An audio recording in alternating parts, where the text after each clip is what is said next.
वृक्षपति को कोई जानते नहीं है कि वो वृक्षपति कौन है, कोई नहीं जानते। ब्रह्मा कुमार कुमारी तो जानते होंगे, वो किसे कह देंगे? वो कह देंगे वृक्षपति है ज्योति बिंदु, लेकिन वो तो निराकारी झाड़ आत्माओं का है, उसका बीज तो होने की बात ही नहीं। बीज का तो ओरिजिन होता है, बीज जो है मिट्टी में मिल जाता है तब झाड़ तैयार होता है। वो सुप्रीम सोल तो कभी मिट्टी में मिलने वाला, देह अभिमानी की मिट्टी में मिलने वाला है ही नहीं, तो कौन सी बीज की बात है? ये तो साकारी मनुष्य सृष्टि के साकार प्रजापिता की बात है। यज्ञ के आदि में भी वो बीज देह अभिमानी रूपी मिट्टी में, कन्या माताओं रूपी धरणी में उसने अपने अस्तित्व को खो दिया था कि दाना खास में मिलकर गुले गुलजार होता है। तो वही बीज फिर क्या होता है? सरसब्ज बाग बन जाता है। झाड़ ऐसे नहीं तैयार होता है, बीज पहले मिट्टी में मिलता है, फिर उसकी शक्ति जो है वो जड़ों को मिलती है, तनों को मिलती है, टहनियों को मिलती है, पत्तों को मिलती है, और अंत में सारा झाड़ सूख जाता है और फिर वही बीज प्रत्यक्ष हो जाता है।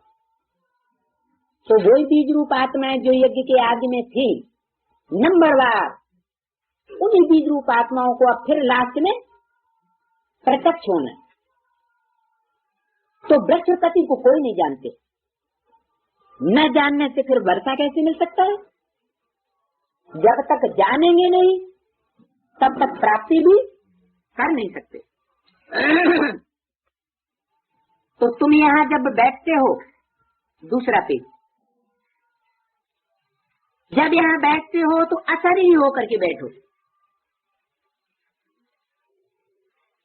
यह तो ज्ञान मिला है,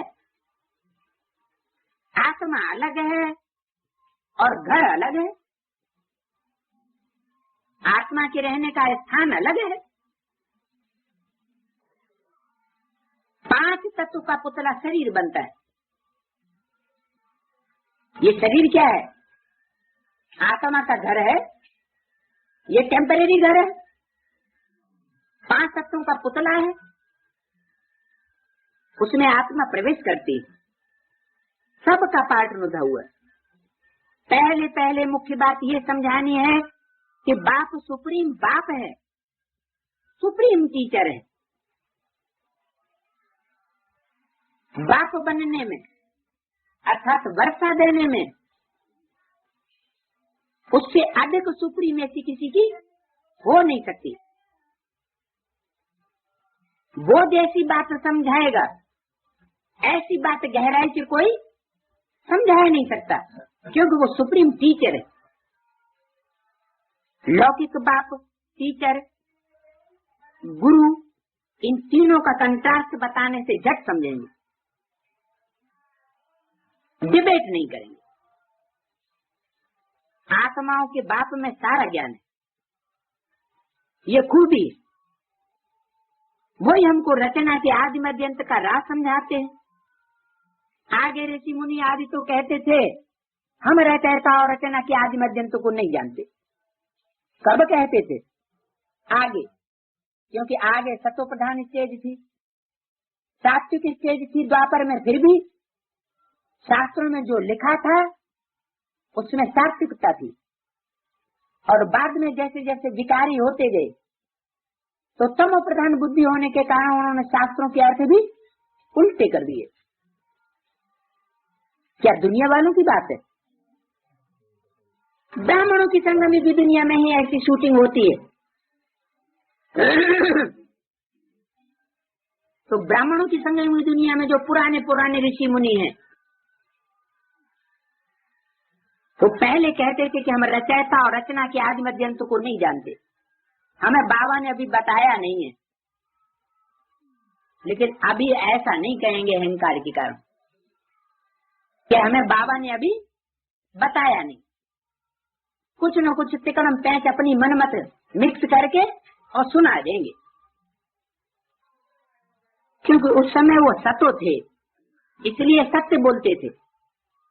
हर चीज सतो प्रधान सतो रजो तमो में आती ही है, नई से पुरानी जरूर होती है।